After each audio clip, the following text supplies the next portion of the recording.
Nahulikam naman ang panggugulo at pambabato ng isang lasing na babae sa Quezon City.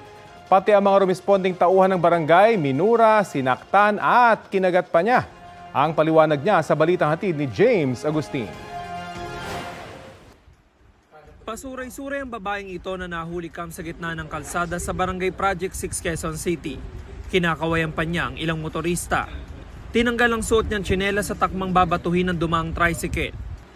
Isang kotse ang tinuluyan niyang batuhin ng tsinelas. Hindi pa nakontento, pinutirya rin niya ang isang motorcycle rider.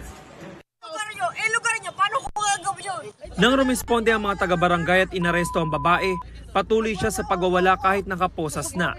Sinipa pa niya ang isa sa mga barangay tanod. Ay, ba't ka na nag-jack? Ayon sa pulisya, galing sa inuman ng 27 anyos sa babae, kasama ang kanyang kasintahan. Inireklamo siya matapos ang ginawa sa mga dumaraang motorista.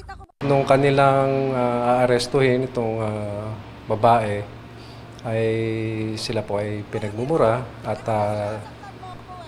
yung isang BPSO po natin ay kanya pong nasaktan.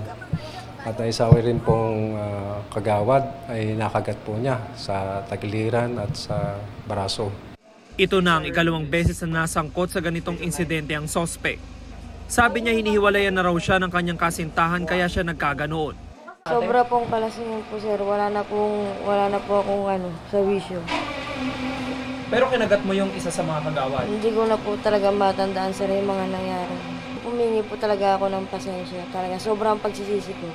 May isang bagay raw siya natutuhan sa kanyang pagkakaaresto na nais niyang ibahagi sa mga kabataan. Huwag na pong mag-inom, yung mga kabataan ngayon, itigil ng pag-iinom. Sinampahan na ang sospek ng mga reklamong alarming scandal, resistance and disobedience, at direct assault upon an agent of person in authority.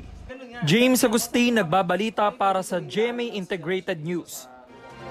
Kapuso, alamin ang maiinit na balita. Bisitahin at mag-subscribe sa GMA Integrated News sa YouTube. Sa mga kapuso abroad, samahan niyo kami sa GMA Pinoy TV at sa www.gmanews.tv.